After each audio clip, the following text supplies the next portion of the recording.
know how this operates.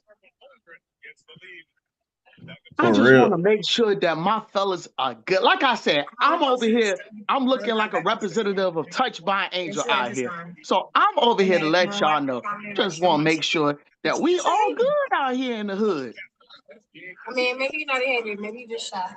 You could be shy. We just check to make sure that this thing is running real quick. All right. So we running. Let's press this button. Y'all know what time it is. Every game, every era, every fan. You're listening to Squad Sportcast. Four brothers, one mic, all sports. First things first, shout outs to myself for actually putting up the Crash King poll out there. I've been struggling the last few weeks. Life has been lifing. For those that know, life has been lifing out here. But the poll was up. You guys have spoke, and your voices will now be heard today. Your Crash King for episode 29 is none other than Mr. Jordan Woodard.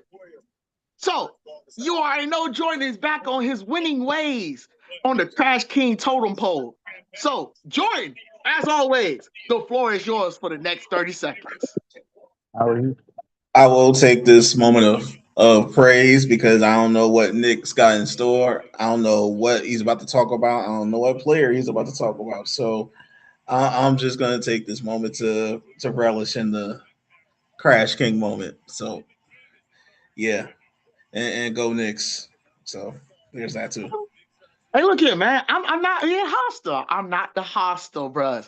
I'm just chilling right now. I ain't even hostile. I just told y'all, I'm out here fresh. I got my white tee on. I got my Tiger. This is the Tiger Woods vintage. I got the Tiger Woods vintage polo shirt on right now. So I am not on hostilities right now. However, but now that you got your 30 seconds of fame out there, we want to make a shout out to all of our 50 subscribers. Thank you all for your generosity and subscribing to the page.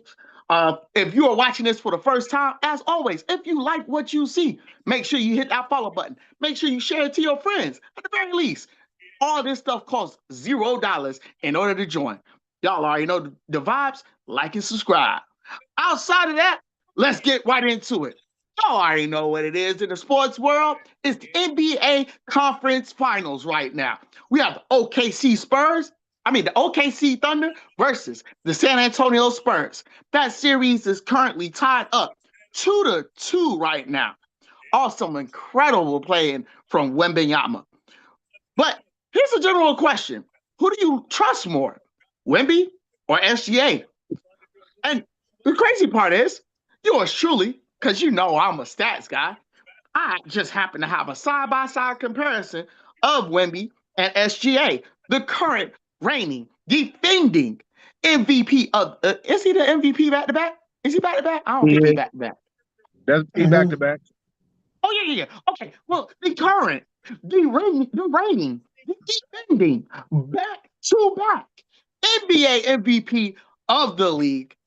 And his team is the current, the reigning, the defending, in God mode themselves, champions of the NBA, the Oklahoma City Thunder.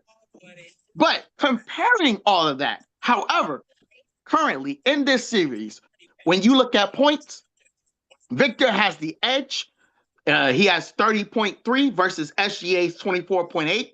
When it comes to rebounds, Wembenyama, of course, 13 rebounds versus Shea's 3.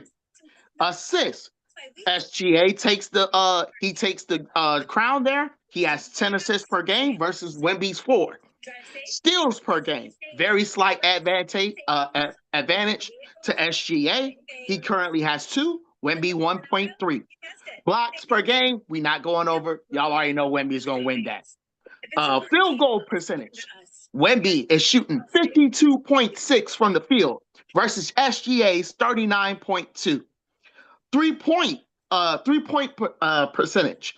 Wemby is shooting 42.9 from 3-point versus SGA's 26.7. Free throw Consider the percentage. fact he's 7'30" and he's shooting 40% from three. Just want to throw that out there. Just saying. That's impressive. Free throws, SGA 97 versus Wemby's 88. True shooting percentage. Wemby is 65.1 versus SGA's 52.7. Plus minus right now, which a lot of people look at. Wemby currently plus 50, SGA minus 8. Of course, minutes, they're sitting right at 39 with SGA taking a slight advantage on minutes. So that is currently through those are the averages through 4 games. Right now, if you're looking at the absolute totals, Wemby has 121 points, 53 rebounds, 17 assists, 12 blocks through 4 games. Meanwhile, SGA has 99 points, 13 rebounds, 40 assists, and 8 steals. So, what does all these stats mean, Nick? I'm glad you asked. Right now, it just shows that Wemby is clearly the more dominant two-way force in this series, statistically. SGA, however, has been carrying the playmaking load with his 40 assists through 4 games. However, the San Antonio defense has been doing a great job in locking SGA down. Now, keep in mind, again, as the reigning MVP, your best efforts at locking him down is keeping him at that 26 points per game, 24 points per game. So that is actually a great nod to them. So again, I bring the question to the fellas and Jordan. No, I'll leave it out there for whoever it is. Who do you trust more in this series? Do you trust Wemby? Do you trust SGA? Or is it the schemes that are tailoring towards Wemby at this point? Is the refs another option? I mean, can you trust the refs? That's not an option. That's not an option. We're talking fair games. We are talking fair games. You're not about to start this, Jordan. You're not about to start this. If we're just calling stats, and we're calling things, because a thing is a thing. I mean, the refs have their plot. They got their villain arc in this whole thing, giving SGA a whole bunch of calls and on these phantom fouls. It's like if you breathe like Lance Stevenson and LeBron's ear on SGA, it's a foul. They'll call flagrant on that, but that's just one person's observation. That's why I said the refs.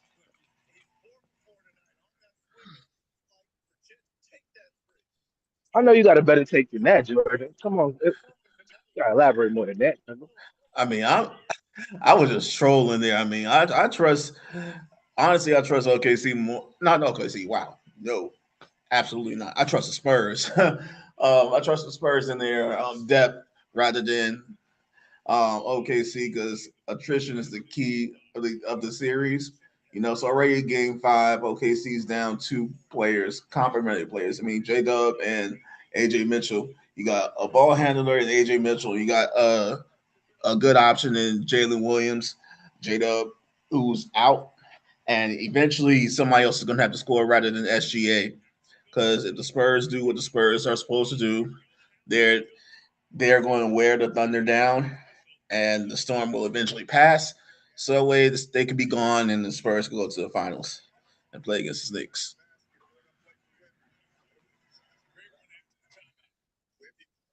What you got, brother Theo? I need to hear what you got out here. Give me 3 seconds. So, for me, I trust SGA as far as leading the team, but as far as winning these series, I think we with the help of De'Aaron Fox is going to win this series. I feel like Spurs a little handicapped without Fox at the beginning of the series, but now that Fox is back, I fully expect them to win this series. 'Cause, I mean, you can't teach 7-5. You could teach 6'6" point guard. Those are you've seen a few 6'6" point guards that can act flirt with triple average in the triple double. But you ain't seen no 7'5" joker that can shoot like Steph Curry. So I'm going with Wemby. All right. Well, for me, I've already put out that y'all already know. I've said this time and time again. I think the Spurs win this in 7. So I have to trust Victor. I have to trust Wemby more than I trust SGA. Obviously, it's not going to be easy, but still, at the end of the day, I trust Wemby more than I trust SGA. And right now, the stats and the scheme are proving itself at this moment right now. Just because the series is tied 2-2 means absolute nothing. Which, by the way, shout out to DJ out there, who's my he's my coworker. We gonna see each other tomorrow. I just wanted to give your shout out because I told you, brother, that this series was gonna be tied up today, and you didn't believe me. I kept trying to tell you. You thought you were going up 3-1. Yo, you're 2-2 now. So bringing it back, like I said, I already called this out. It's going to be a lot of back and forth. I just hope Wemby and the Spurs are able to pull this thing out because honestly, it would be better if they can win it in 6. But I feel like OKC, being the defending champs, will put up a great fight because of their depth. But the problem is that lies ahead is the New York Knicks that are seemingly becoming an unstoppable force.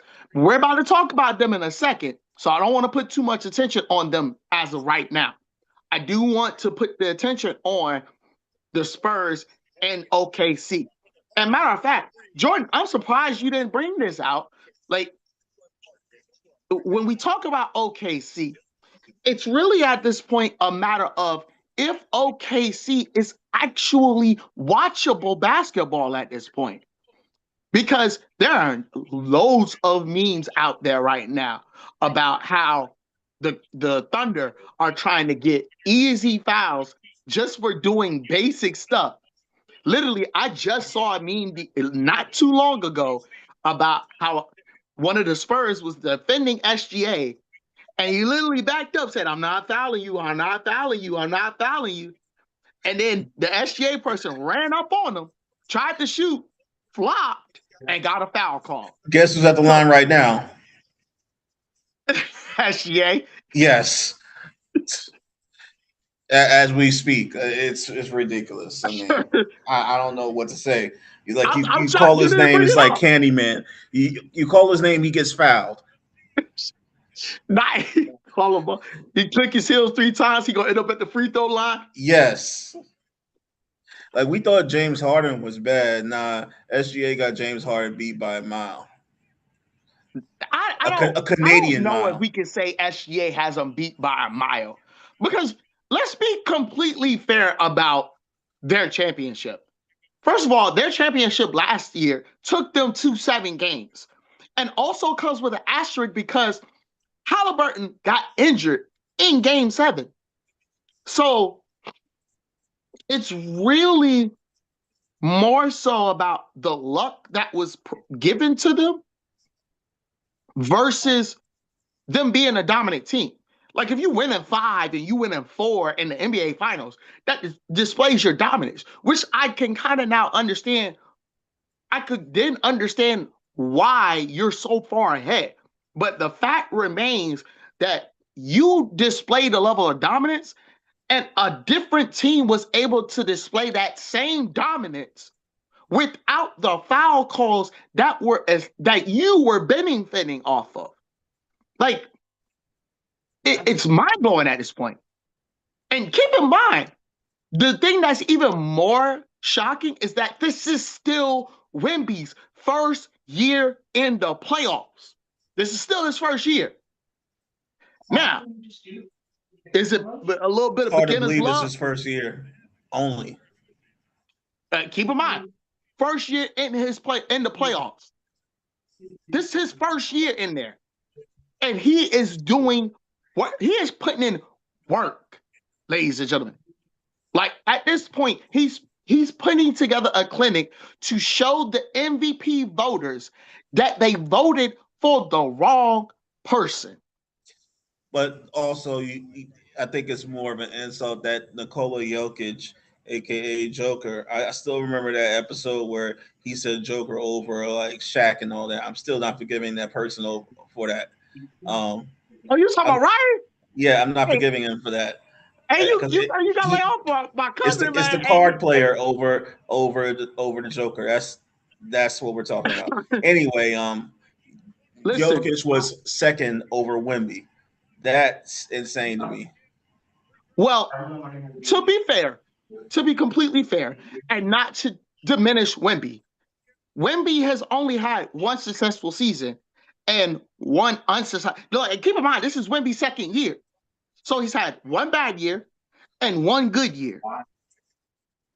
So if we're putting that together, like the resumes don't compare at all. So I can agree with the statement when we say, oh, well, you're talking about a better five. Joker's better at this point. I can agree with it. Keep in mind, Joker also has a ring at this point. Like, we're not talking about no James Harden. You got to be lying, bro. I'm not. You got to be lying, bro. You got to be lying, bro. Look, stop. Yo.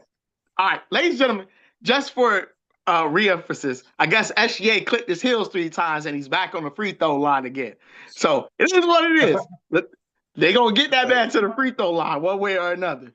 I don't know what it is. Look, I go away. What did I get? Oh, Joker and Wemby. So if we're comparing the seasons and we're comparing the stars to what they've been able to do, Joker has been more successful than Wemby has been. Keep in mind, when Joker won, they were sweeping teams. They swept my Lakers, and I think they swept somebody else on route to that championship. I believe they gentlemen sweeped in the finals.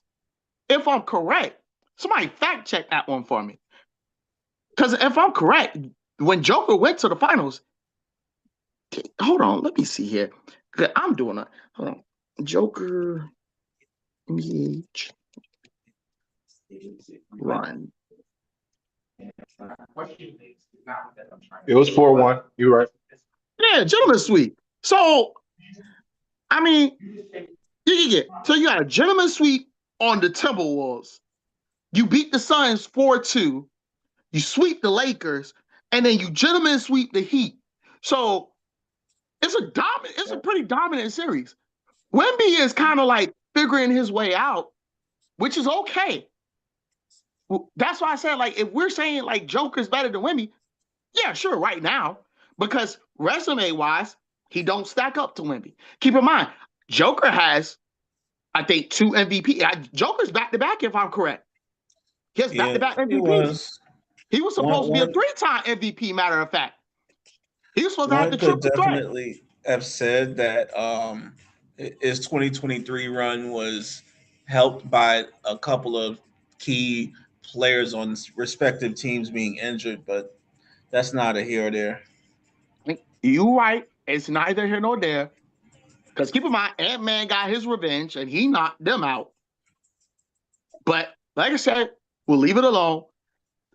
But still, it causes into play. Like, keep in mind, Joker's resume at this point still is better than Wemby's. Now, should Wemby go all the way and win a championship, beat the Knicks, then we can kind of like have a discussion on whether or not Wemby is better than Jokic. But right now, we can't have that conversation. And we still can't have that conversation because he don't have the MVPs to meet up to that pedigree. But that's enough about the Spurs and the Thunder right now. Of course, Jordan is watching the stat tracker on that. He's watching the score tracker. He's keeping us updated on how many times SGA goes to the line. But we're going to need Jordan's full participation in this episode right now. Because right now, we're all brothers right now. But we about to have a very friendly fade right now. Because I need Jordan to report right now. Because we are here to now discuss, first of all, to mourn the Cleveland Cavaliers in their sweep, in them getting swept by the New York Knicks.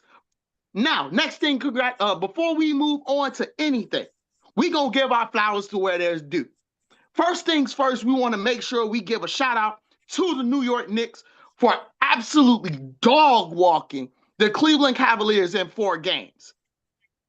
The second thing I want to do is let people understand what the Knicks have been doing.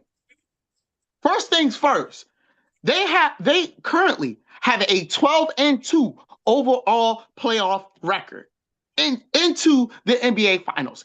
It is now regarded as it is right now one of their best playoff records heading into the NBA Finals. It does include 8 straight wins, 2 back-to-back sweeps. They are currently undefeated on the road. And they also swept Cleveland by an average margin of 16 points a game, which includes a 22-point comeback in game 1. Now, keep in mind their offensive efficiency, they had 121.8.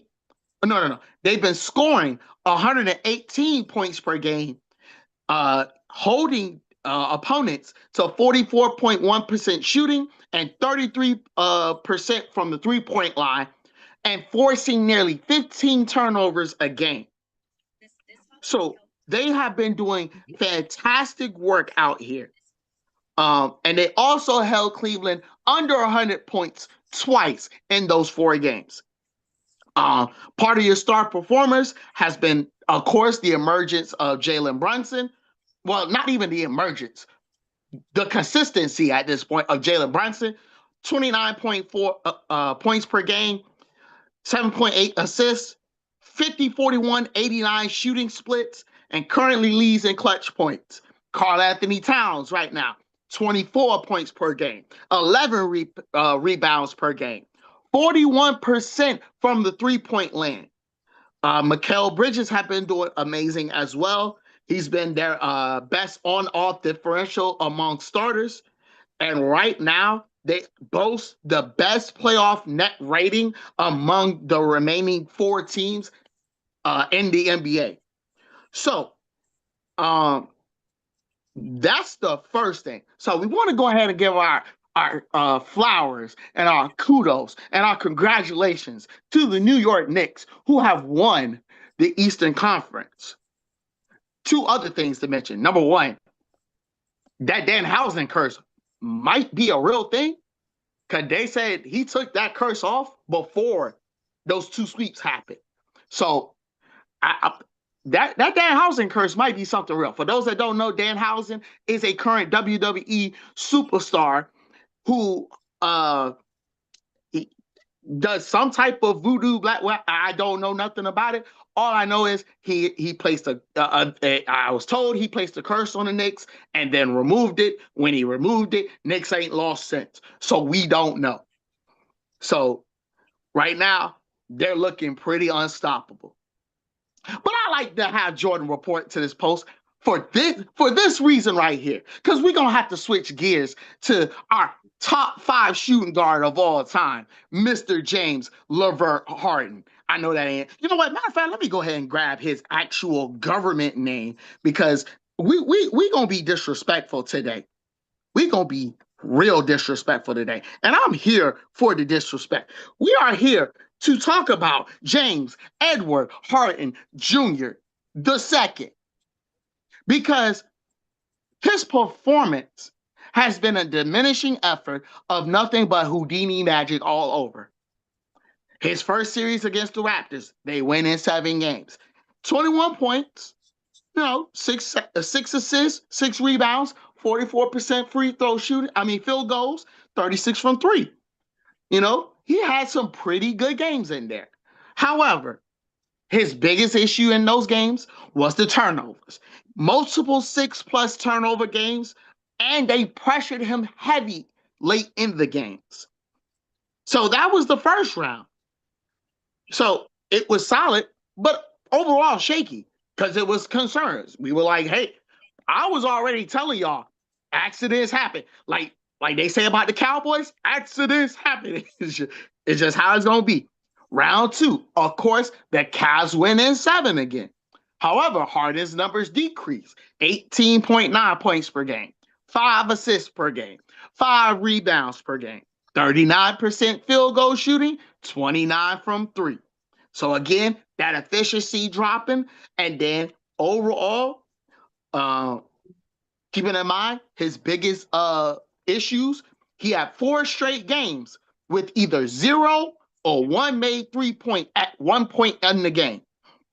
His fourth quarter scoring was a major problem, but due to Donovan Mitchell and his other role players, the other stars making great strides and recovering, they were able to get through in 7 games. Now, let's talk about what happens when he played a real team and he plays the Knicks, who has depth, who has scored. They have volume scorers. They have people to defend the paint, to make sure they're running schemes and stuff. So currently 16 points per game, 5 assists almost. He had to round up, 3 rebounds, 37% free field goal shooting, 26% from threes. The thing that's most interesting is his plus minus, and he sits at negative 55 in those 4 games, negative 55. So keep in mind, in 3 elimination games from Cleveland, he averaged 13 points per game, 26% shooting, and 5.9% from 3-point. So, again, as I have said, well, first things first, I'm gonna give the flowers, because when the trade came through, and y'all said, oh, well, they need it because Garland's not been helping out. Donovan needs more help. He needs a volume score. So he still operated at a high level despite his age.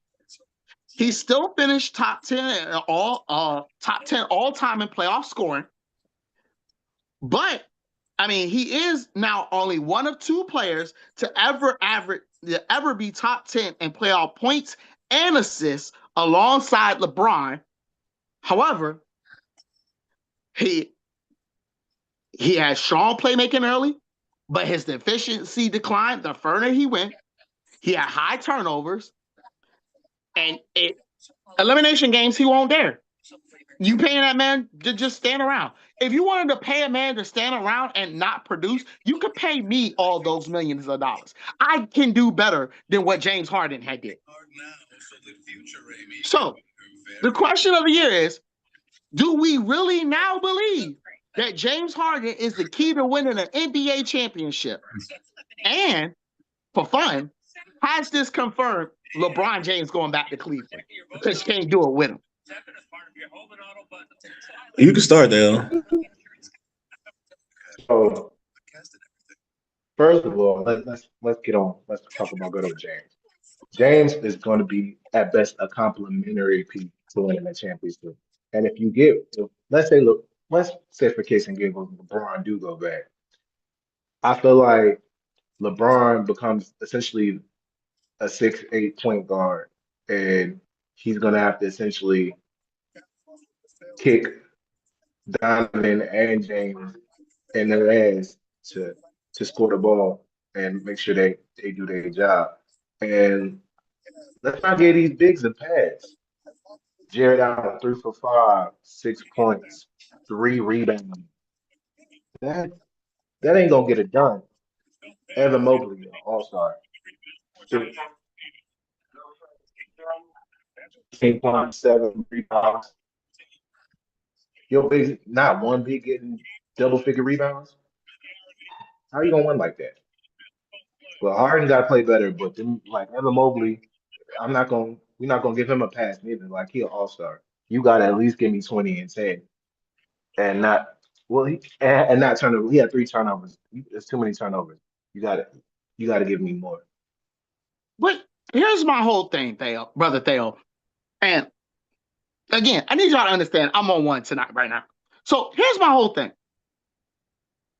Without the trade for James Harden, it is somewhat of an agreeable response to say we expected the Cleveland Cavaliers to at least make round 2. I think that is a very fair assumption to say, correct? Yeah. Like at this point, like we can all say like the ceiling for the Cavs was the Eastern Conference Finals, correct? I think that's a fair assumption for any sports person that knows ball to understand. Like the Cavs ceiling was the Eastern Conference Finals, correct? I believe so. So then, if you make a trade for James Harden, understanding he is the volume scorer that everybody's claimed him to be, and his stats in the regular season prove it to be.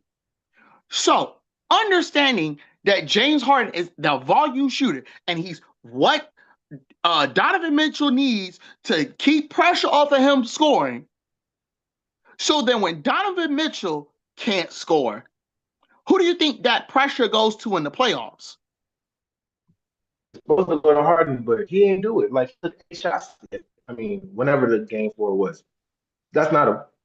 I'd rather you can't let Evan Mobley get more shot attempts than you. Like at this point, if you're supposed to be a volume scorer, I need you to get volume numbers up. Like he was supposed to take at least 15 to 20 shots. Like Harden, we all know in the playoffs what Harden gonna do. He gonna disappear. He gonna play hide and seek, bruh.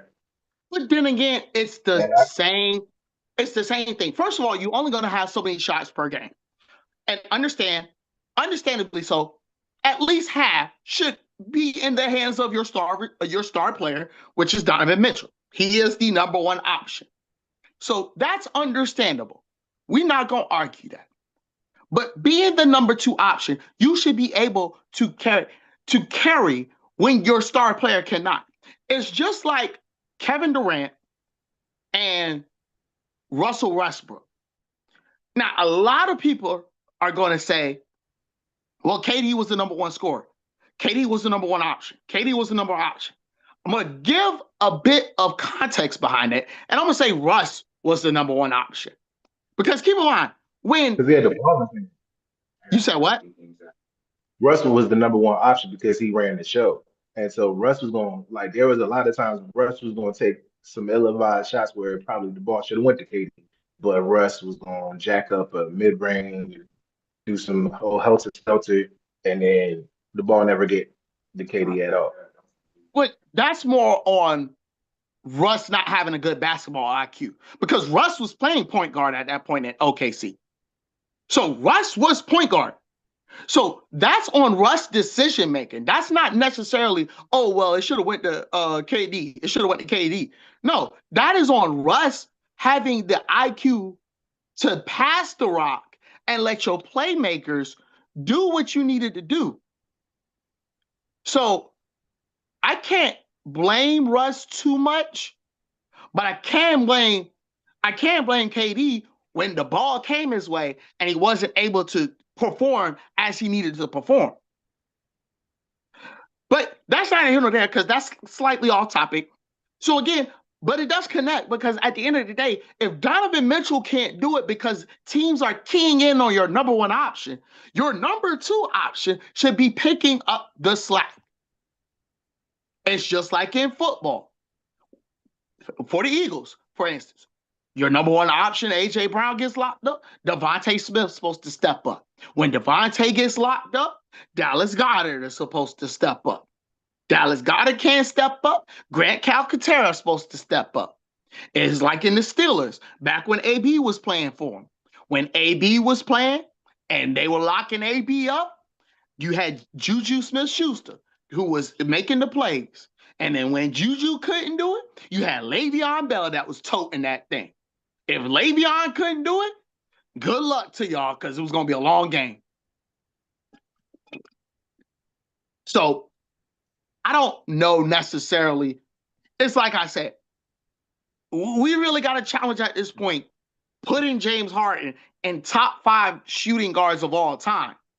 Because for what I have seen as a shooting guard, like your efficiency is supposed to carry over. Imagine if Ray Allen played like that in the NBA Finals. You think LeBron would have one of those championship rings that he has? Shoot, Boston would have got the ring they had if Ray Allen Exactly. So Imagine I if don't Ray consider Allen James had disappeared in the playoffs. Kobe would have a three-peat right now. And we would be talking about Kobe Bryant being the best in that 2000, at the end of the 2000 era. Because then you're talking about 2007, 2008, 2009. That he went and he repeated at that point. So, like I said, we really got to put challenges on this greatest shooting guard of all time because you can't disappear in the playoffs. Like if you were saying all-time great player, fine. If we're saying top 10 shooting guards, fine. Again, no disrespect. But I can't sit here and say James Harden is top 5 all time and you disappear like this at the end of the day. I'm gonna use the Shannon Sharp-ism. James Harden give you a lot of empty calories. I got a cavity because he give me so many empty calories that don't lead to nowhere. That like my mouth hurt. I'm trying to say, ooh, that was a good one. That was a good one.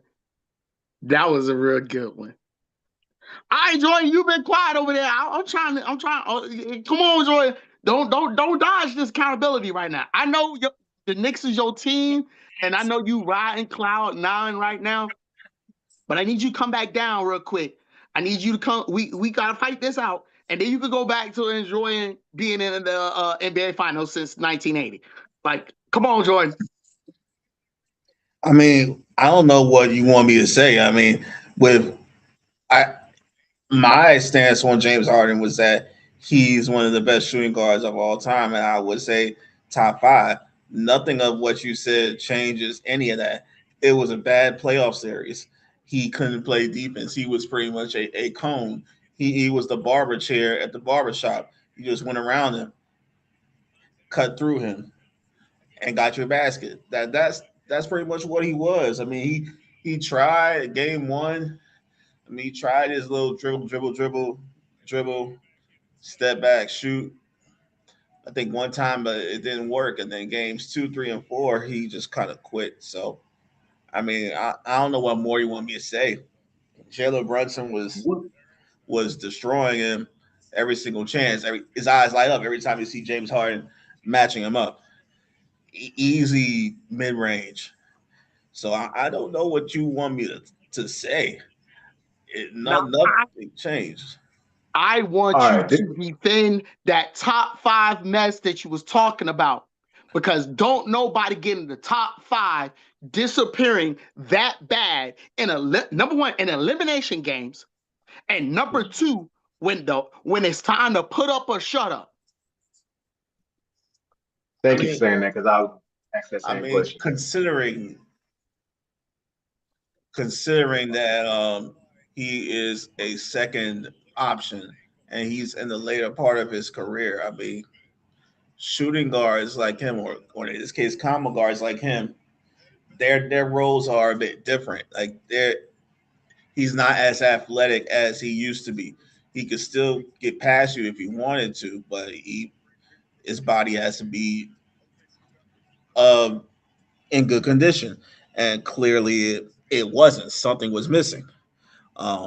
Whether it was heart, whether it was some IQ, I don't know what was missing, but he kept on getting dodge and crossover like it was cone drills. So I don't know what you want me to say. It's not changing top 5 all time. Like I don't care about these playoffs for him. It changes nothing for me. Hey, So are you I'm talking with about from a skill set perspective, he's top 5? Because I mean, if we go All-Star appearances, we might can make kind of a case, but he ain't won nothing. He a top 10 scorer of all time. Is he? Okay, Yes, he's number 9. yeah, he can score the ball, but what is that? What is all that scoring has led to what? The All-Star thing is, appearance? he led one of the most potent offenses in the NBA that ever exists. One in the Houston Rockets. They created rules based off of him where it's like a lot of spatial rules that have been made based off of him. You can't just kick your feet out like you normally would to be able to get a wide open basket. He tried it once, and then the next year they said, "Nah, not this year." Like they changed things based off of him. If you're not that good of a player, you're not gonna get rules made to stop you from scoring. He did. But but here's my thing. Here's my thing. And here's my take. Because you mentioned conditioning, right? When have we ever known James Harden to be a conditioned player? When have we ever known it? Aside from 2020 when he wore what was it, a black glad bag to practice. Besides that, when he was in it was the 20 teens, he was in really good condition. I No, mean, he wasn't. the Rockets wouldn't have made it as far as they did in the playoffs without him. The Rockets were there because of the other role players. Because again, James Harden was still disappearing. James Like Harden was we averaging over putting this 30 out points here a game. again. I spelled this list out a couple episodes ago about how he was disappearing in the 2010s when he was with Houston, that fabled shooting team. Keep in mind, he was a part of that. Matter of fact, speaking of that prolific Houston team, he was a part of that historic collapse when they could have knocked out Golden State. Back in, if I'm I correct, mean, yes, game 7 where they went for like 2 for 23 for 3-pointers when they could have scored a bunch of 2-pointers to put Golden State away. I remember that game. Yes. so prolific score.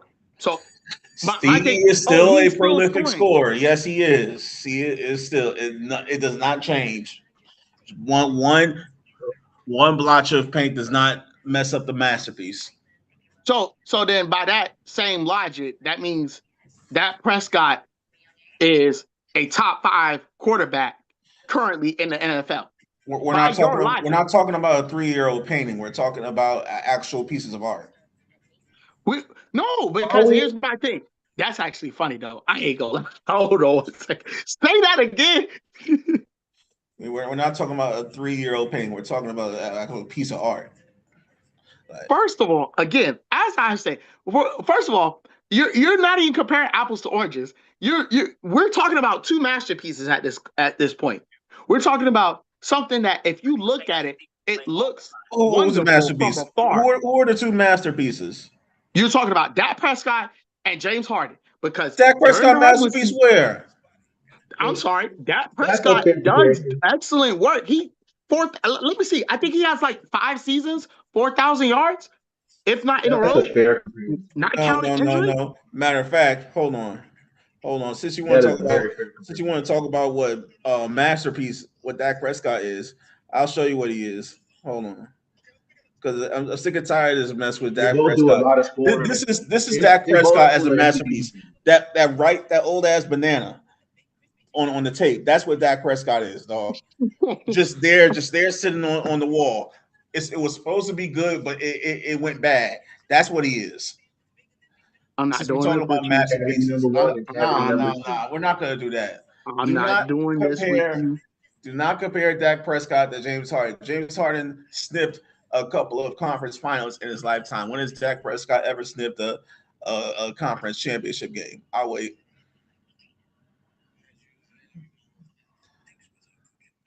See now you got me riled up because Dak Prescott, bro. Am They are I lying? similar. You're not like Dak And gonna give what? you a 4,000 yard And season, what? and he not gonna win A, nothing. And James gonna score 1,000 points and 1,500 points, and they still not gonna win nothing. Both of them is gonna no, end up giving you a cavity. Both are gonna give you a no. bunch The of thing elite is, calories and not win a thing.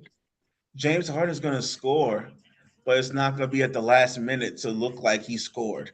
Dak Prescott scores when nobody's watching. It doesn't make a sound. It's like a tree falling in the forest and nobody's around to hear it. That's Dak Prescott. He's Okay, that but banana on that with the black tape on there. what Nobody. would you rather have at this point? Would you rather have somebody that give you hope and say, hey, I'm doing great, and then in the last second fall apart? Or would you rather have somebody just have bad, like have legit bad effort only because of unfortunate circumstances, and then catch back up because they're getting smarter and they understand as the game progresses? So which would you rather have? Because both of them are empty calories at this point. It's just, where do you want the empty calories? Do you want it on the front side or you want it on the back side? No diddy. That was wild. Anyway, it's like comparing PF Chang's to that banana. Which one would you rather have? PF Chang's, I mean, you kind of know what you're getting with it, but the banana, no, no, no. Like we're not gonna compare Dak Prescott to James Harden. No. Neither I think one it's has a more fair to championship, call bro. him a top five scoring shooting guard than to call him a top five shooting guard of all time. Because he's not. As I said, He is. He's a shooting guard. He's a top 5 shooting guard. I mean, he's not He's number not a one. scoring. If you put scoring in there, because outside of scoring, okay, he could pass the ball a little bit, he's scoring. but He could play make. He has. I'm not sure if he's led the league in steals, but I believe he had at one James point. Harden ain't never played nobody's defense. I'm about to He say, him James Harden is never known him for and his defense. Luca, he is a shorter Luca. A shorter Luca is crazy work, though.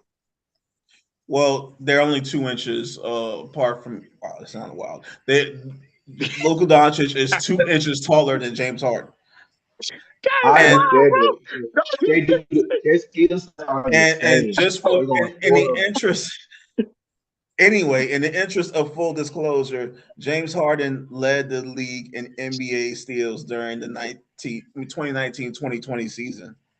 So if The lockout season, bro, we're not about to do that. We're not gonna do this. This is the as lockout a season. as a Lakers fan, you consider that championship real, so we're gonna consider these stats real too. Bro, come on. No. I need you to understand. The Lakers championship season in 2020 still counts because at the end of the day, everything was equal. If all the players had the opportunity to play, they chose to opt out because they wanted to be in the club. That's what they're doing now. Because we talk about conditioning all the time. The NBA players want to be at the club. The Lakers said, we're not doing this. This is our opportunity to band together and get a ring. They got that. Hell, the Heat came together and said, hey, this is an opportunity for us to showcase who we are and get a chance at a ring. They did that.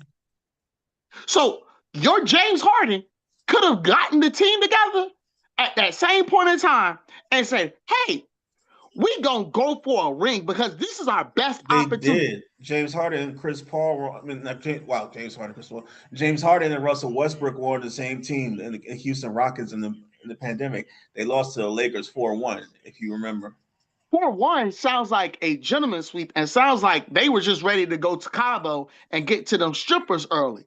They couldn't get to nobody. They were stuck in the bubble. Remember that? No, they was trying to get to them strippers. No, there was no strippers. Nobody 6 feet apart. Isn't the bubble championship supposed to have an asterisk behind it? That's what I don't consider that. That's what a lot of people. Allegedly, they say that, but I don't put it as an asterisk. But I would think, Nick, as a Lakers fan, you would consider asterisks on those years not even existent. I don't put everybody who earned the stats, who earned their stats, earned their stats. No, you steals, bro. Come on, like half the league wasn't even playing at that point in time. Like, let's be for real. Half the league wasn't playing. And that's because a quarter of the league had COVID. The other quarter didn't want to play and opted out of a lot of games. So that left half the league as it was. And you're here to tell James Harden in 20. Matter of fact, let's see what that did. Cause you over here. Dude, James Harden led the league in steals. But they said 2020. but the Western Conference Finals was LA versus Denver. Am I not correct? Somebody correct me if I'm Ah, wrong. You hold said that thought. what was the question again? Western Conference Finals was Denver versus the Lakers, correct? I What think year? it. I In don't the think so. bubble. I Yes. don't think so. It was Yes, Nuggets versus Lakers. So they did so much that they didn't even get to the Western Conference Finals. They Rockets went to the Western Conference semifinals. They lost 4-1 against the Lakers. They beat them in game one. So They even beat in they the beat in the that best year, we ain't been past the set. I think James Harden's got to the Western Conference Finals once in his whole career. James. You said Western Conference Finals. James Harden. No. Yeah. Let's see. there a couple One. times. Because keep in mind, he went to the finals with OKC as a six man. I think that was 2013 when James won. Then They they went went. in 2011. They went in 2012. They went and he went in 20 I'm talking about him as a number one. as a Rocket. I think Yeah, it because was I mean, James let's Harden be. went as a Thunder as a uh, member of the Thunder in But that was, 2011 and 2012. I count that, but like he wasn't the man on that. Like he had a lot of help. twice. But The answer is It twice. still it being counts. James Harden. Okay. No, I'm saying, So I'm twice. saying, I just looked it up. The answer is twice. 2015, Houston Rockets, and then 2018. So For both what? those years. He went to the Western Conference Finals. And then I think they went to the Eastern Conference Finals with KD when they lost to Giannis when he was hurt half the year in Nope. Brooklyn. Oh, let me check. I No, think they he went went to to the East. they lost in the second round when he was in Brooklyn. I was trying to give him He credit played for in the that. playoffs. He played in that second round, but he had an Yeah, he never injury. made it. That like this year So, was the only time he made it to the Eastern Conference Finals. so he has three conference finals appearances in what, 18 years? Yeah. No, four, because we'll count the one with the Thunder with him as a six man. We got four. He got one It's, finals appearance. if you count the Thunder, it's 5. Okay, five. Keep in mind, And to part of be that honest, 5 times, he's been to the playoffs 16 times straight. So has not missed the playoffs in 16 years, and that's active.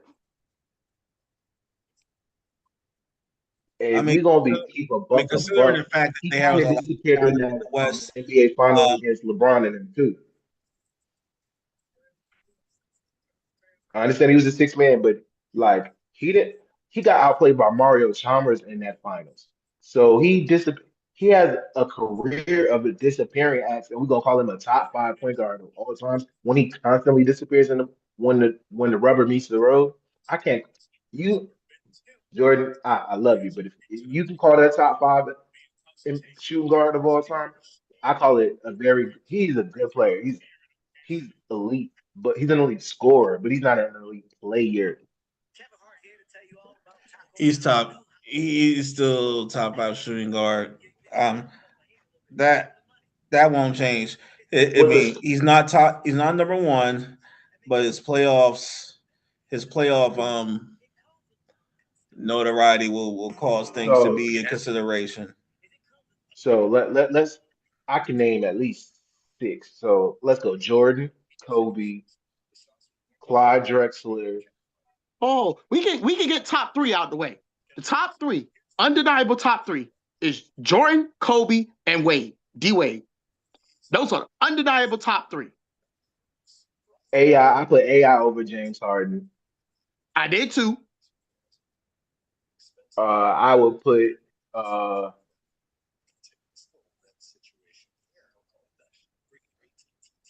shoot, give me there's so many people I give me Tim Hardaway. I like Tim Hardaway career over James Harden career. I like You said Tim Hardaway. Tim Hardaway was I a don't point guard. okay. Still, So you have, and they all made mention to this. You have Clyde Drexler, Yeah, I was like Clyde Drexler. You got Jerry West. You got Yeah. George Gerwin, who was a 4-time scoring champ. 4. Reggie Miller. And Oh, Ray hey, Allen. There's no way you can say he's top 5. There's no way. yeah. All time? No way. I'm not trying to hear it. I'm not apologizing for it either. Like, we not going. Like, I know I'm known for disrespectful takes, but we not going to be disrespectful at this point. This is beyond disrespectful. Is George Gervin a 2? George He could be Gervin was a considered. shooting guard. He could be considered a 2 or a 3. I was about to say I would consider him more at the 3, but if we going, but yeah, I would give James. He a top 10 shooting guard, but not top 5. I think you said it best. If you're saying top 5 scoring shooting guards, I can agree with that. 100%. I give it to you. 10 times out of 10. But top 5 shooting guards all time? All time? Bro, you have Reggie Miller, who's been clutch in the postseason. Can't say that for James Harden. Ray Allen was the all-time 3-point record holder before Steph Curry was even a thing. Again, responsible But you see for how 2 quickly rings. that ended. He gave your favorite player 2 rings. Matter of fact, I think he was responsible for helping the 3 of y'all favorite players get rings. And that's Kevin Garnett, LeBron James, and D-Wade. He was helpful in those series. Because without Ray Allen, he don't win that one with the Spurs in 7. LeBron don't win that one. And then when they was when they faced OKC, Ray Allen was out there shooting. So I'm sorry, we can't be disrespectful out here. We cannot. We can't.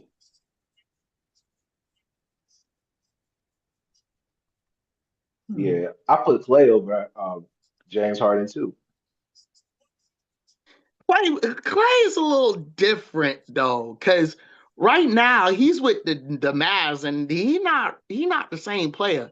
And part of You're that not might be wrong, man. due to Meg Thee Stallion, but we're not here to talk about that. That's not our podcast right now. But accomplishments wise, like okay, when you look at numbers, you might can make an argument for James, but just what Clay has accomplished as an NBA player versus Harden, I put Clay up as the 2 guard. I don't know, because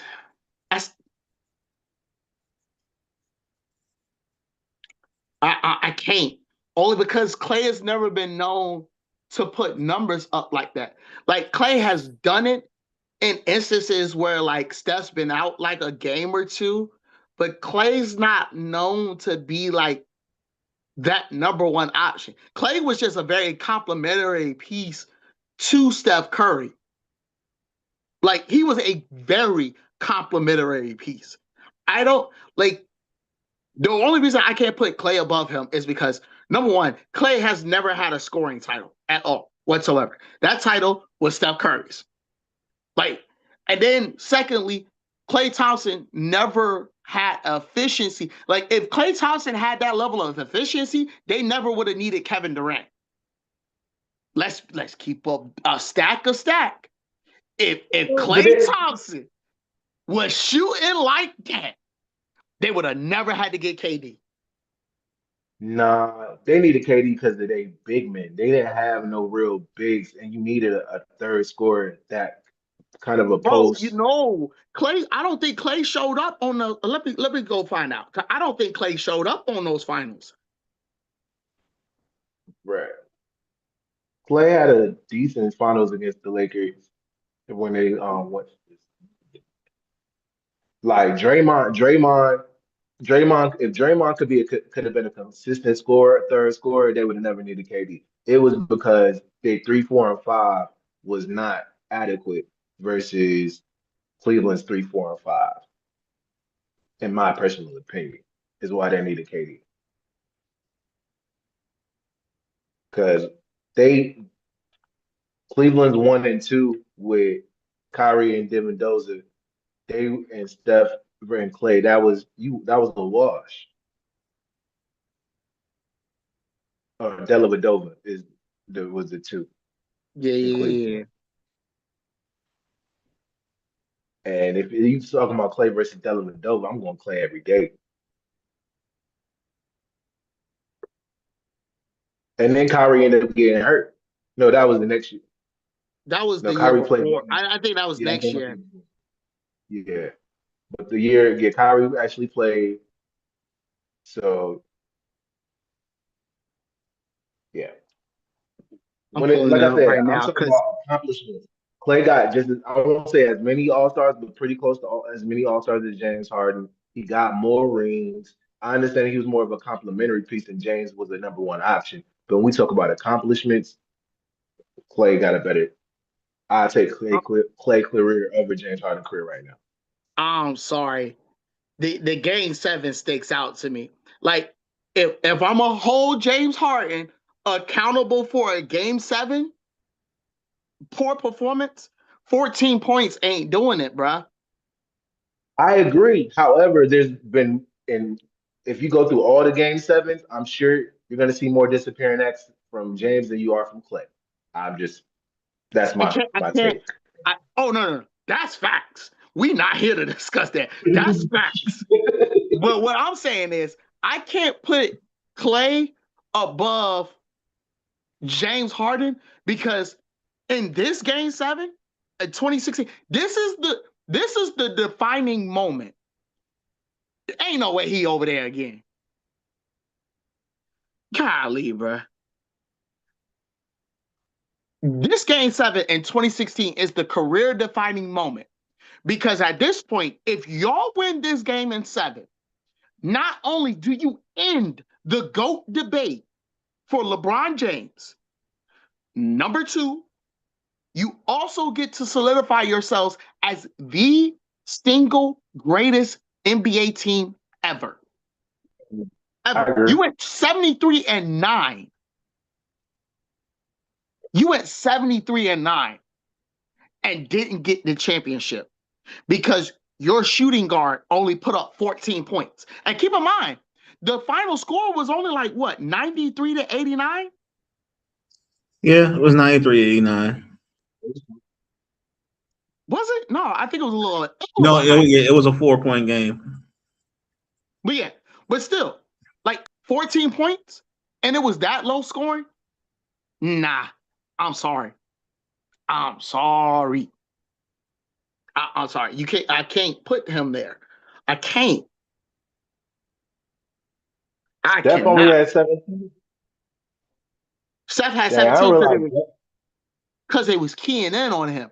Again, he was the number one option. They was keying in on Steph. But Steph still got 17, though.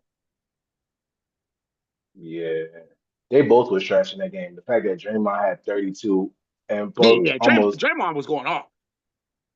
But again, Steph was bringing the ball up. Steph had the IQ to say, hey, look, they're keying in on me.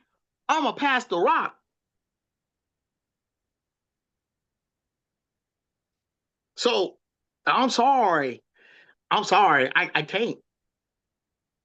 I I mean, can't. like I said, it's me personally just because, like, what you got 3 rings. Clay got 3 rings to James none. I think he has 4. Yes. Does he have 4? Clay should have 4. 4.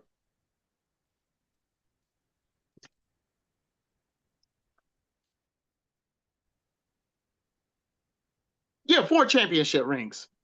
Yeah, I thought he was there on that 2022 team. I just had to make sure about that one.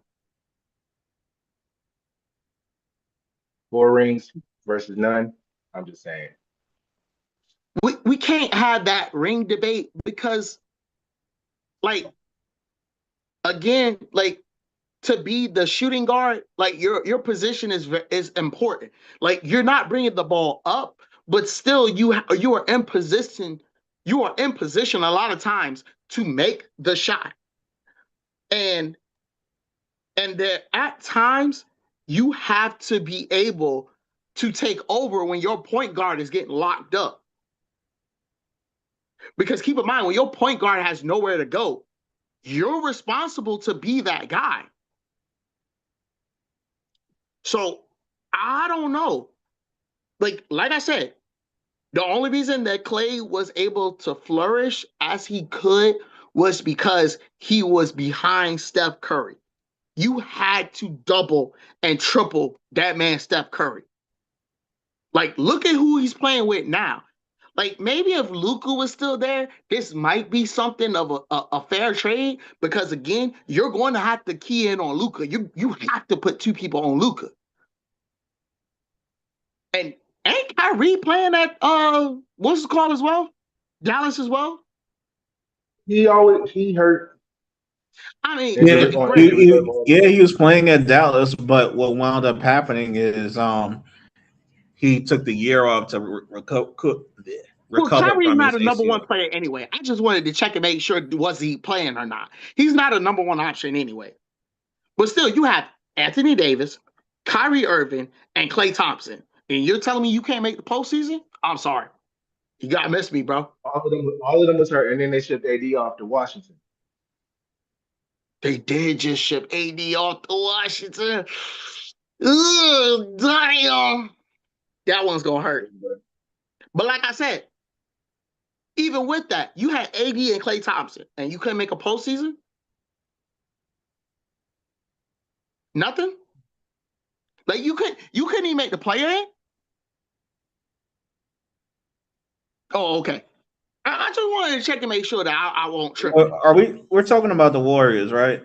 No, we're talking about Dallas. We're talking Klay versus James Harden. Because I said I would take Klay career over James Harden career right now. I mean, you gotta consider the fact that they were dealing with or depending on a rookie to carry them, and they didn't have a lot of their players that they had before. I mean, they had some of their front court, but Kyrie not being there is a big thing, and depending on Cooper Flag, Klay Thompson, PJ Washington, a couple of their front court players.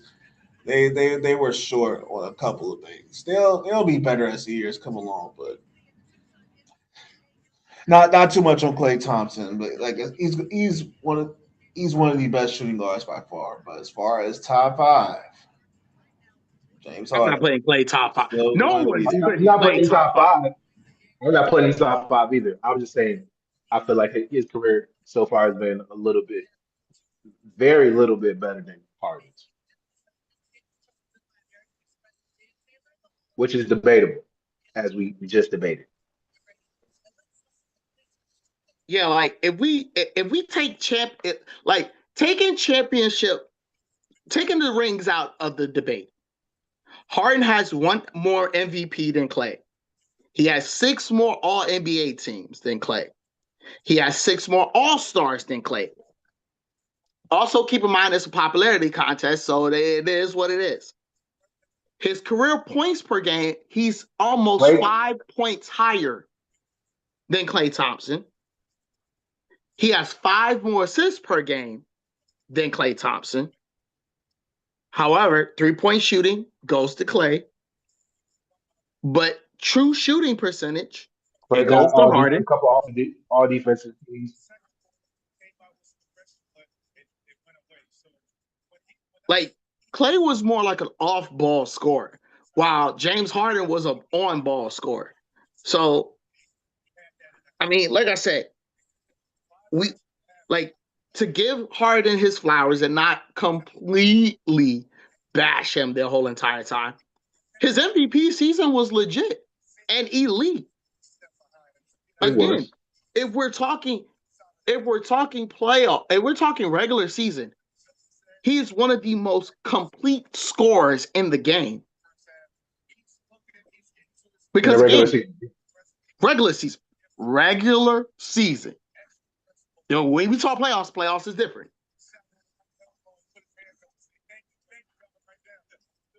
Because again, like I said, peak for peak, I think Harden clears.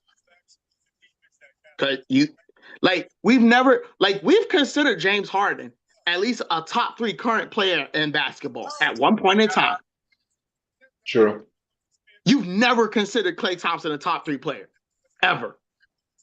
And we all know who the top 3 was. It was Steph, it was LeBron, and depending on the era that you were in, depends on who that third person was. Most times it was KD, though.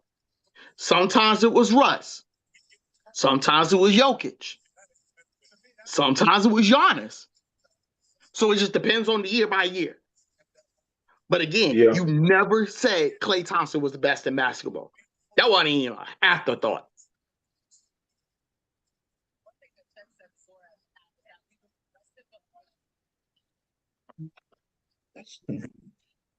Oh, snap. Oh. What the game looking like over there, Jordan?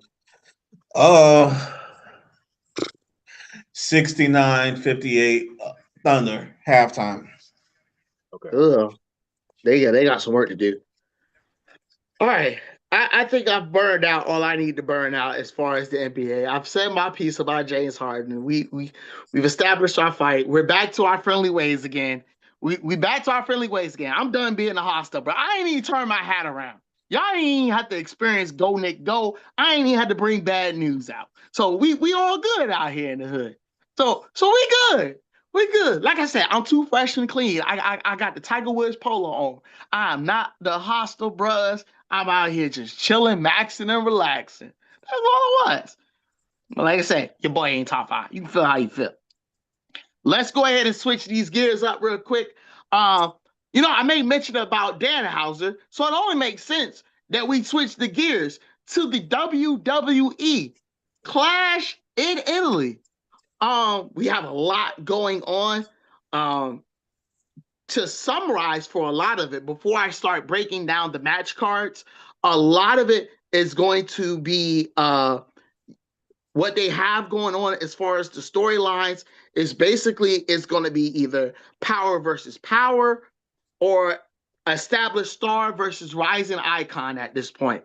Seems like the WWE is trying to turn new faces over and try to get the next generation of great superstars in for the long term.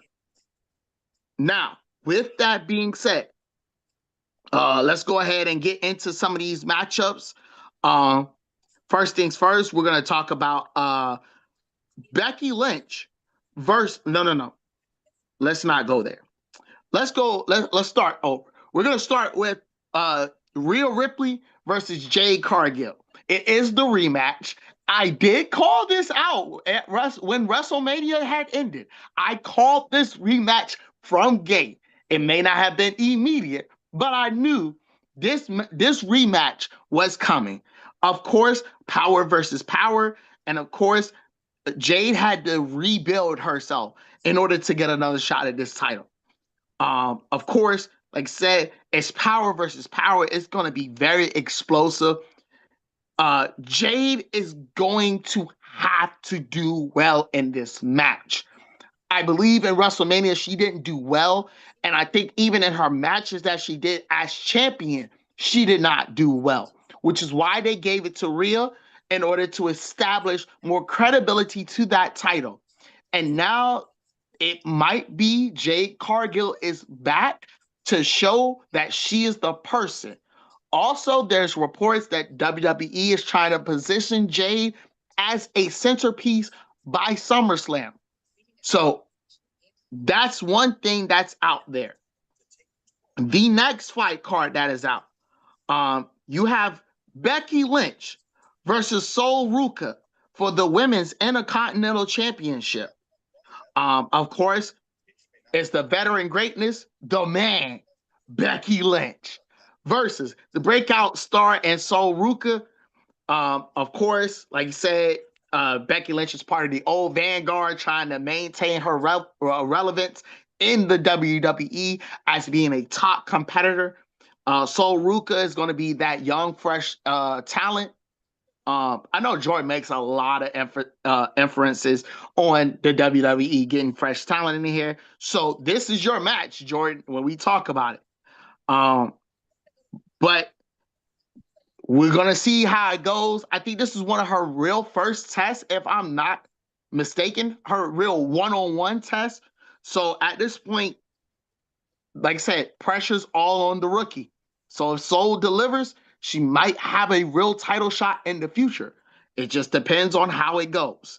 Of course, obviously, if Becky wins, it just shows her dominance within the WWE and as far as how she's able to still maintain and keep up in this industry. And this industry is very cutthroat. Moving forward, we have Brock Lesnar coming back and having his rematch against Obafemi. So, of course, the rumors are that Brock Lesnar was beat badly and he needs his get back at this point. So it could be Brock is refusing to accept the defeat. It could be that, Oba's just representing that next alpha monster. We've had these storylines throughout where we've had that one dominant person. You had Goldberg in his massive pride. You had Bobby Lashley at certain times, Chris Masters at certain times. Of course, Brock Lesnar at many times. You've also had, I am missing somebody, Ryback at certain times, even though Ryback was very terrible at the mic. And a lot of people still don't admit that to this day. But basically, Oba is going to have the second chance to establish his dominance as the next alpha out here. And honestly, it could set him up for a title shot somewhere in the near future if he does well in this match. I think Brock is really trying to help put Oba over to help establish that dominance out here. And then, of course, one of the more lesser matches it's not a lesser match, is that I don't personally like this matchup right now, but it is the Ring General Gunther versus the American Nightmare, the undisputed reigning defending champion of the WWE, Cody, the American Nightmare Rhodes. Of course, this is going to be one of the heart versus dominance matchups. Of course, Gunther has been known to retire wrestlers, and it could be Cody just needs a break. We don't know. Cody's been putting the title on his back for a little bit, but some of his mic play has not been great. We can see what it's gonna do. As it stands right now, this is going to be Cody's biggest test since winning the Undisputed Championship back at WrestleMania 42. And then, of course, the main event match. The OTC, the head of the table, the one who puts food on most of the WWE. He puts food at their table. He puts clothes on their backs. He provides a roof over their heads. He is and always should be acknowledged. Roman Reigns versus Jacob Fatu in a tribal combat for the World Heavyweight Championship. So, of course, for those that don't know, tribal combat is no rules. There are no countouts, no disqualification. Well, there's no rules and no countouts. It's pure bloodline warfare. So, of course, Roman is trying to preserve his dynasty as the head of the table, the OTC, Mr. Acknowledge Me. And, of course, Jacob Fatu is following along in the footsteps, trying to overthrow the head of the table. It follows just basic, it's a bad way, it's a bad analogy, but it follows jungle rules at this point. It follows the rules of the streets, if you will. Because being the top dog means you have to have people backstab you all the time. You have people that are looking to take your spot all the time. So, honestly, this is another one of Roman's tests. So it's kind of like the Iron Man match. Kinda. Except with Iron Man, it's more so It's a lot with Iron Man. So kinda. But of course, this is the Bloodline storyline, and it's another notch in that Bloodline novel, if I want to say.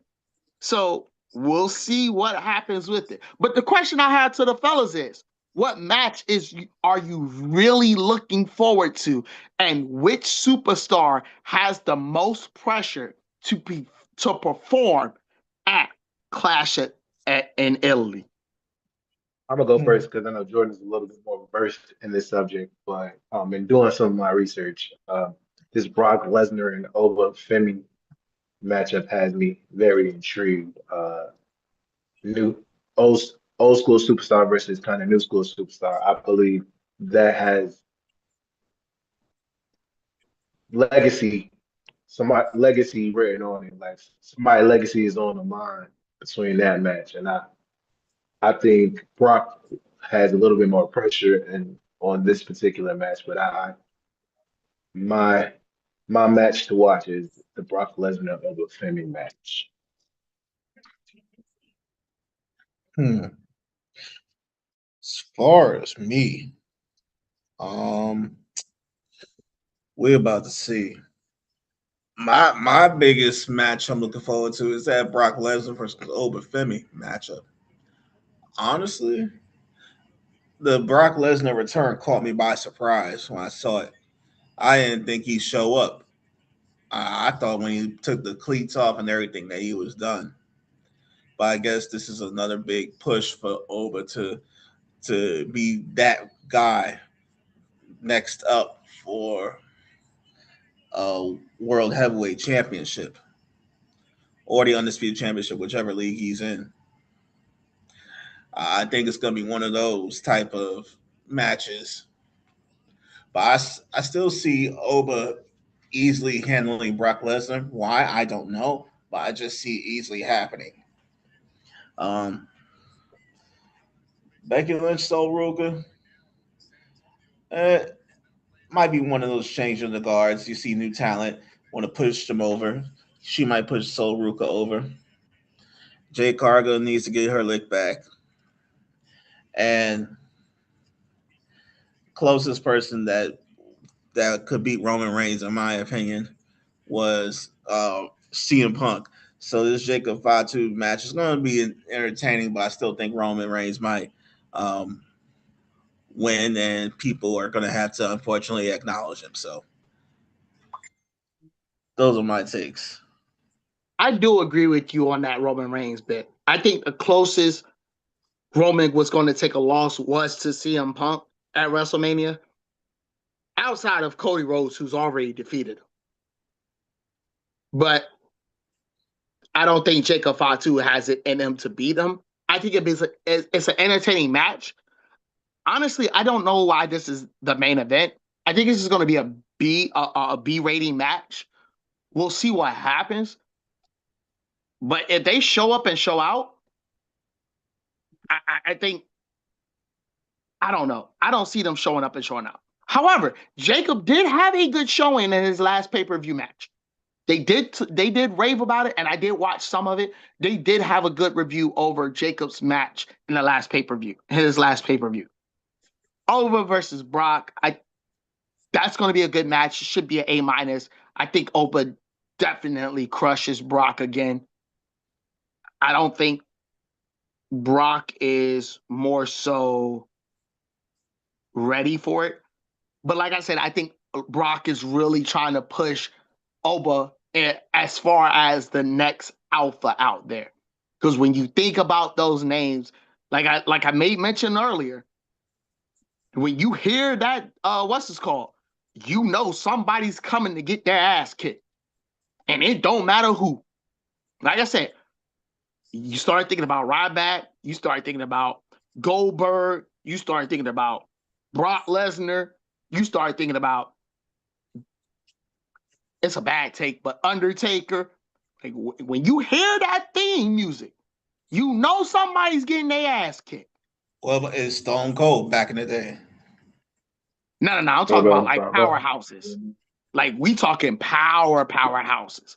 Like, the only reason I count Undertaker is because Undertaker was tall and he was like, for his size, Undertaker moved extremely well. Big Show is another example of a powerhouse. You heard that theme music, you knew somebody was getting their ass kicked. So I do think that I see that torch getting passed along. My real match I'm looking for is, like I said, this Jade Cargill and Rhea Ripley one. Like I said, the reports are coming out that they want Jade to be the girl. So she has to do very well in this matchup. Like, even if she doesn't win, she has to do well in this matchup because they want to push her. I think the WWE wants to push her. Even if she doesn't win, they want to push her. And I feel like it's right. Also, because it just looks so great having a black woman as a champion. It just does. No disrespect to Rhea Ripley. No disrespect at all. No disrespect to any of the other cultures and races that have won championships ever. None. It's just, for me as a black man, it does something. It gives me a sense of pride to see a black woman holding that title. Like, it just looks good on her. I don't know. It just looks good on her. They told me on my line, you know that joint look good on her. Where's mine at? Hold on 1 second, y'all. Hold on 1 second. Come on over here. All this shit, all this nice and everything. It just look good. When you're a black person and you got a title out here, you see how good it look? It look real good out here to hold a title like this. Hey, look, don't shake your head like that, bro. Hey, look, all you had to do is perform better, bro. This could have been yours. But look, like I said, it just looks good with a black person holding a title out here. That's all I'm saying. That's all I'm saying. Just know right now this game looks unwatchable. Oklahoma City's up by 20. Oh, yeah. I already seen that. They were up 7-0 last I seen. That thing's crazy. They're currently on an 11-4 run right now. Like, it's wild at this point. But like I said, yeah, like, I don't think anyone doubts Rhea Ripley's ability. I think Rhea will have the more challenge to try and push her and make her look good while also establishing her own power behind everything. So that's going to be a thing. Of course, you nailed it on the head, Jordan. I think they're going to make a push for Sol Ruka as well. Give her that opportunity to see what she can do. And then if she does well, it sets her up for future events. That's where I think it is. But also something else that we were thinking of, I was just thinking about while I was writing everything together and putting everything together, and we'll move on after this, is also the WWE, just like the NFL, is expanding worldwide. It makes more sense for the WWE because it's worldwide entertainment. So, that makes sense. But it's just something that I just wanted to throw out there. They are expanding worldwide. They had a Clash in Italy, Clash at the Castle. I think they're doing Clash and they're moving somewhere else as well. It's somewhere else next year, but I forget too much about it. But they are expanding as well to try and garner more viewership from the other countries outside of the United States. All right. Moving to our final topic for today, we have the 2026 NFL OTAs that have just started. However, some notable names are not in attendance. So I just wanted to give the fellas a bit of an opportunity to show a panic meter out here. From a scale of 1 through 10, how much should these teams panic that their star player is not showing up for OTAs? First name on the list, we have Mr. Lamar Jackson. Oh, by the way, you guys have your own scale. Y'all don't have to agree on the scale. So, first on the list, Mr. Lamar Jackson. 0. As long as he's healthy, I don't care. I do not Yeah, I'm care. not really. It would be good to have Lamar at camp, especially because new coach, new offense. Nah, I put it at a 3 because this is a new coach, new offense. All right. Well then, next on the list we have Mr. Josh Sweat himself from the Arizona Cardinals. The reports are that he's not happy in Arizona. Of course, obviously, he got a new deal. He is 2 years in, but he's not happy. He has a 4 year, $76 million deal with the club. So, what exactly? Where is that panic meter at? They could bring him back to us, and we'll gladly take him off their hands. You said Josh Sweat, Yeah, Yes, us the sir. Eagles, we'll gladly the take D him. lineman. D lineman, they got I won't say the easiest job, but if you know how to rush, stop the run and rush the passer, it pretty much no matter what defense they're in, you're gonna be able to do it. And Lamar did show up to OTAs today, so he was there today for Oh, clarification. okay. All right. Well then. Y'all didn't give the ratings for Josh Sweat. So 1 Zero. through 10. Oh, I'm Um, sorry. give it a 2. All right. We're gonna stay with the Arizona Cardinals. The next name on the list is Jacoby Brissett. Aren't they having Carson Beck start as quarterback? No, Jacoby Brissett is their number one right now. Oh yeah, because they See, paid him that money to do so. I'm gonna give They it a didn't pay him a 5 whole That's a because if lot. he don't get 7. there, That's a Carson Beck is 7. gonna get. If he don't get there, he gonna lose his. You about to lose your job. Good job. You about First, to You and lose the about your to job. lose worst part is your that he's job. mid. I mean, don't Well, get me wrong, you black quarterback and everything, but he mid, and you a Yeah, mid he quarterback not. not He coming not. to OTAs and start him. Nah, here's bro. Yeah, here's the he whole ain't thing. like that when he missing OTAs. Here's the quarterback situation in Arizona. So of course, Jacoby Brissett has a $4.9 million salary. He has $1.5 million that's guaranteed this year.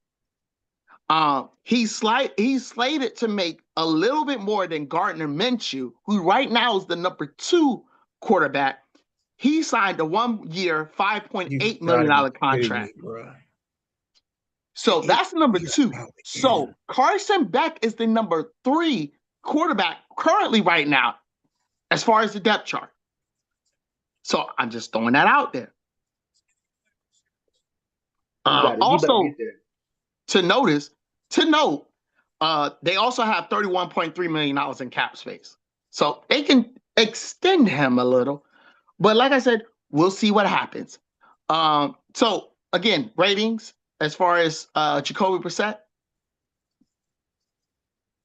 Hey, There's something I wanted to talk about quickly before we end. I saw this crazy bulletin that had Jalen Hurts as a lower rated quarterback than Malik Willis and CJ Stroud, and I almost threw my phone when I saw that. We block stuff like that. We don't talk about stuff like that. We block stuff like that. Hey, carry that negativity elsewhere with that. I'm not trying to hear all that. We're not even gonna waste time debating that. We gonna acknowledge it and then we're gonna block that negativity at this point. We're not gonna deal with that right now. You gotta learn how to block certain stuff out of your life, Jordan. That we gonna block. We just gonna block. You can't fix stupid, Jordan. I had to learn that in my 35 years of life. You cannot fix stupid. Can't do it at all. But you Trust gotta me. also remember, stupid is on TV as well, and they are these pundits. Change the The channel. Change the channel. what Forrest Gump say? Stupid is and stupid does. mm, Said a lot, but he ain't lie there. All right. Next on the list, Taron Johnson, cornerback, Las Vegas Raiders. it's I a mean, they're not gonna three, be any good anyway, so we're not worried about 3. No, corners no, on terrible teams. no big deal. Like it's with the Raiders, so I mean nobody's going to really care. I mean, Fernando Mendoza is the focal point, so that's Jordan, that. why you do that, bro? You know that's not. I decided Say to it grow right. up. I decided to grow up and actually say his name. Oh, don't look I now. don't The lead like is you growing 8. up. I like you petty. Please, I need you to be Don't look petty at now. this. The Thunder lead is 8. It was 20 just before I said something. Don't grow, Jordan. His name is Fernando Tebow. I mean, yeah, I mean he's always gonna be Fernando Tebow, but I got word from a Bolton to say you gotta give him the respect. But since you mentioned it, Who said that? people, but Fernando Mendoza Tebow, I mean he's the main person on the league in the team. Who cares about the corner? Honestly, they're gonna lose what 13 games anyway, 14 games. They got Kirk Cousins starting week 1. Oh, they do. Kirk Ooh. Cousins should be the starting quarterback right now. Yeah, they pay Kirk Cousins a good amount of money, and you got your Fernando Tebow as your your number 1 draft pick. He's gonna play the first 4 games, and then right now You Kirk almost said Cousins is the it. starter. You almost said Tebow. I almost said it. You got me saying it right now. Hey, But yeah, Kirk it Cousins is just the goes to starter. show you, Mendoza is fellas, that second. I'm not the only one who believes it. So I don't believe in it. You just said it so much that it comes naturally. Yeah, I but love it. Like I love the pettiness. So his name is anyway, Fernando Tebow from Houston. I forgot completely that Kirk Cousins was picked up by the Raiders. My mind's in a whole bunch of places. So I'm a little bit tired, so forgive me. But Kirk Cousins he's starting, and they drafted number 1. That's typical Raiders behavior. Sorry, Callie, but that's typical Raiders behavior. They will do something like that. I told you this is what the Raiders should have been doing. I said this was what the Raiders should have been doing.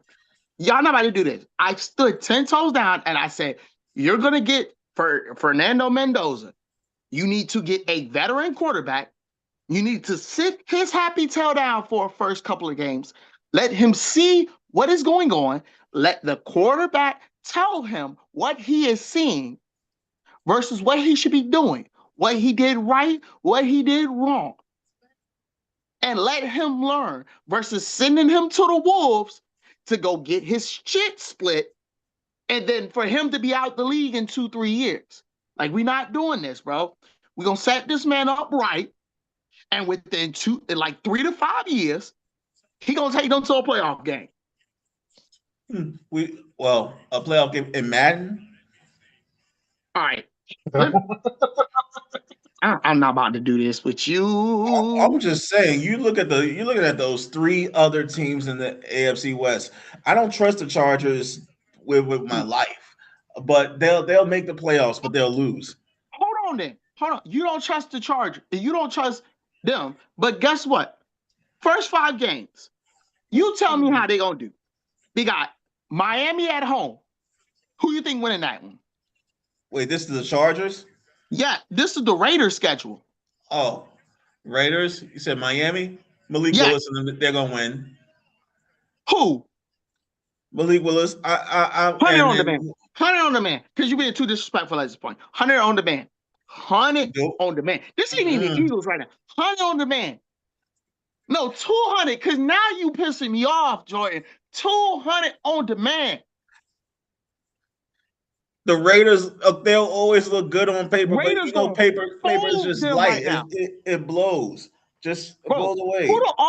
What the offense gonna do? Who the offense throwing to? It don't matter. It don't matter. You can't even name me the number 1 receiver from the Miami Dolphins right now. Name me the number 1 receiver from the Dolphins right now. No one can think about it. You know why? Your guess is as good as mine. Exactly. So, like I said, I don't want to hear no disrespect about that. Raiders should win week 1. So now, with that being said, week 2, Los Angeles Chargers.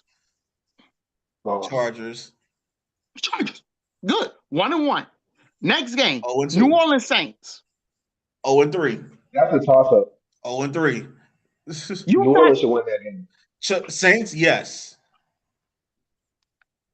It could be a toss-up. I'll give it 1-2. Kansas City. That's a division game. You can throw that away. That's 0-4. I'm sorry. Is Patrick Mahomes playing? He is. He's supposed to be there. He'll be playing. And then I the think they last can still one, win it with Justin Fields. but Don't mention that Kansas name. City is at home. Do not mention that guy's name. I They can win. Kansas City can win with either quarterback. If Mahomes is back or not, they should be able to win. yeah. Oh You yeah, mention because you Mahomes. Don't know mention that who's other who's quarterback. gonna be playing. You know who's gonna be playing, Jordan. Nope. I'm not. Nope. And then he start like 3-4-2 in Pittsburgh 2 years ago. I think He he can win started that game. 4-2 in Pittsburgh. Yeah, that's what I thought. But they barely threw the ball. They ran. So it's like, what do you Okay, so expect? they can Nah, do nah, he can do nah. the same thing in Kansas City. You got him and what's my man who just Kenneth won the Walker. MVP? K9, yeah, K9, KW9. Exactly. They can win that game against the Raiders. We'll see. We'll see. What's the game after the Chiefs? After the Chiefs, they have the Patriots at the Oh, Patriots. that's definitely a loss. Oh, They're gonna be that's on gonna their be alpha stuff, going 0 for 6. They're not nah. They're going gonna be 0 one. for 6. They beat in I said one Miami. for 5. Yeah, they might be. They should They be are Miami. losing to Miami. They are beating Miami.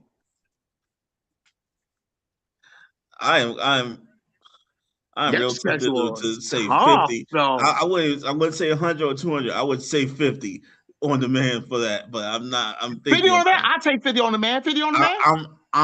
I'm considering it. I am 50 on, considering I'm that. tired of the disrespect you got talking about Miami as this great juggernaut team. They don't get their tails whooped. They get their asses whooped. Fifth for against the Raiders. Let's just take before we go, ladies and gentlemen. Let's just take a look at their roster. Hold on. The Dolphins, don't worry. I'm about to go look it up for you right now. Okay. Because I'm on you it out too. of here. We all thinking the same thing. Malik Washington, They got Jalen Tutu Tolbert, Tutu Atwell wide receiver. Atwell. Bro, ain't none of these wide receiver ones. None of them. The only thing you got, and these are out of the starters. You got A-Chan, You got Terrace Marshall. Terrence Marshall. What? That's not a wide receiver. Oh, that's on third From on the depth LSU. chart. Third on the depth chart right now as wide receiver 3. He the only name I really recognize outside of Tutu Atwell. I'm just Right now, they the got Jalen starters are Tolbert. here's the starters: Malik Willis, quarterback; Devon A-Chan, running back; Malik Washington, wide receiver 1; Jalen Tolbert, wide receiver 2; Tutu Atwell, wide receiver 3; Greg Dolch, tight end; Patrick Paul, left tackle; Caden Proctor, left guard; Aaron Brewer, center; Jonah Saviena, I said that wrong, right guard; and Austin Jackson, right tackle. And they're running a base 4-3 defense. Well, real quick, while we're talking about Miami, shout out to Zeke Biggers from the Salisbury. Shout out to Zeke Biggers, defensive tackle, 7th round pick. He gonna make the 53. Shout out. Oh, and keep in mind, the number 1 wide receiver, your number 1 wide receiver, Malik Washington, he's also your punt returner and kick returner. So keep that in mind. Okay. So I 50 don't on the like man, Dallas, but because they you coming use with too much disrespect. I just want to hear bet good. I'm trying to get you swole after the fall time. When that everybody. Thanksgiving turkey hits, just Everybody's know been that trying to give text me message swole. is coming I'm not through. falling for the bait. Bro, I'm just here to make sure you look good for when after Thanksgiving, when we've eaten all this good food out here, we done gained about 5 pounds. I'm just gonna hit you up with an Ayo Jordan. I need 20 of them things. I'm just trying to make sure I look out for you, man. Because health is wealth. I'm just trying to make sure I look. Because you over here with this disrespect, I'm not trying to hear it. 50? I want to hear bet good so I can get you 50? swole for Christmas time. Man, you looking good for those Christmas photos. 50? 50. Jump and give me All right. 50. Jump, give All me right. 50. Jump and give me 50. All right, Nick. There Hey, we go. That's what I'm talking yeah. about. We good. That's what I'm talking about. Because you You come know, with, you you know. want to make sure Christmas time, you real good. We going to make sure of that. Now, I don't know where that came from. I keep trying to tell y'all I'm not the hostile. 50 on the man from Miami versus Las Vegas. Miami versus Las Vegas. Go ahead, book it in the chat so that way we know. All right, Guess that's who's at our the line whistle for again? today, but the game never really ends. Thank you for spending your time with us, sharing opinions, passion, and a love for sports that goes beyond the scoreboard. Huge thank you to our 50 subscribers. We appreciate every single one of you rocking with us, and we're still on that road to 100 subscribers.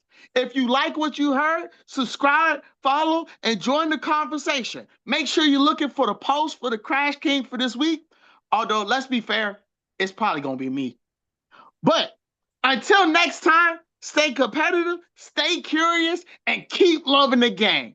This is Squad Sportcast. We'll see you all